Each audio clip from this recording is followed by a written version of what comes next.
News కి స్వాగతం. వార్తలు చదువుతుంది మీ మాధురి. పల్నాడు జిల్లా నకరికల్లు మండలం నర్సింగపాడు గ్రామం రైతు సేవా కేంద్రం నందు ధాన్యం కొనుగోలు కేంద్రాన్ని ప్రారంభించిన సత్తెనపల్లి నియోజకవర్గ శాసనసభ్యులు కన్నా లక్ష్మీనారాయణ, జీడీసీఎంఎస్ చైర్మన్ వడ్రను హరిబాబు, రాష్ట్ర కార్యనిర్వాహక కార్యదర్శి నాగోతు శౌరయ్య, శాసనసభ్యులు కన్నా లక్ష్మీనారాయణ మాట్లాడుతూ నర్సింగపాడు గ్రామంలో రైతుల సేవలో మన మంచి ప్రభుత్వం కార్యక్రమంలో ఇంటింటికి తిరిగి వివరించారు. చంద్రబాబు పాలనలో రైతులు తమకు నచ్చిన మిల్లుల్లో నచ్చిన ధరకు ధాన్యం వాట్సాప్ లోనే అమ్మేయవచ్చు. 24 గంటల్లోనే ధాన్యం డబ్బులు రైతుల ఖాతాల్లో పడిపోతున్నాయి. మీ సమక్షంలో మీ గ్రామంలోని రైతు సేవా కేంద్రాల ద్వారా ధాన్యం కొనుగోలు ఏ రైతు కూడా నాణ్యతా ప్రమాణాల ప్రకారం ఉన్నా తన పంటని కనీస మద్దతు ధర కన్నా తక్కువకు అమ్ముకోవాల్సిన అవసరం లేదు. దళారులు లేక మధ్యవర్తులు మిల్లర్ల చేతిలో మన రైతన్నలు నష్టపోయారు. ఎటువంటి మోసాలకు తావు ఉండకూడదు అని అన్నారు.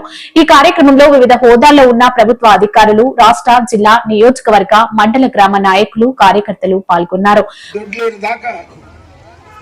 మంచి క్వాలిటీ పాడి వేసేటువంటి వాళ్ళు నీటి సౌకర్యం కూడా అప్పట్లో బోర్లో నుంచి ఆటోమేటిక్ గా వాటర్ పైకి వచ్చేది.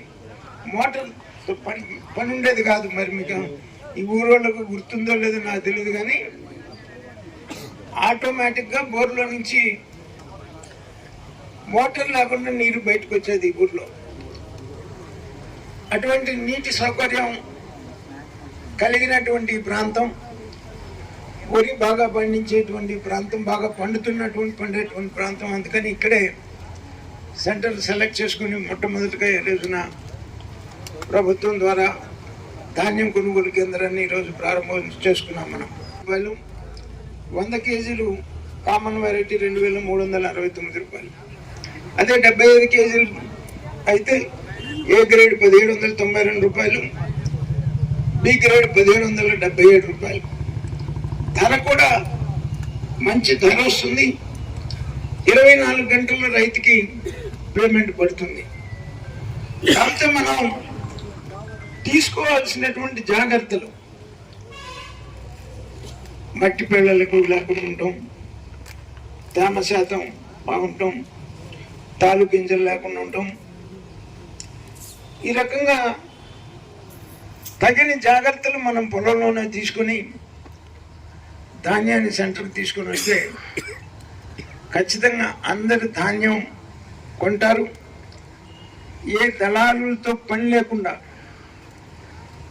డైరెక్ట్గా ప్రభుత్వమే ధాన్యాన్ని కొంటుంది. మరి ఇటువంటి సౌకర్యం కల్పించినందుకు మన ముఖ్యమంత్రి గారికి హృదయపూర్వకంగా మనం ధన్యవాదాలు తెలియజేయాలి. మరిన్ని తాజా వార్తా విశేషాల కొరకు ఎంపీజీ న్యూస్ ఛానల్ ని చూస్తూనే ఉండండి.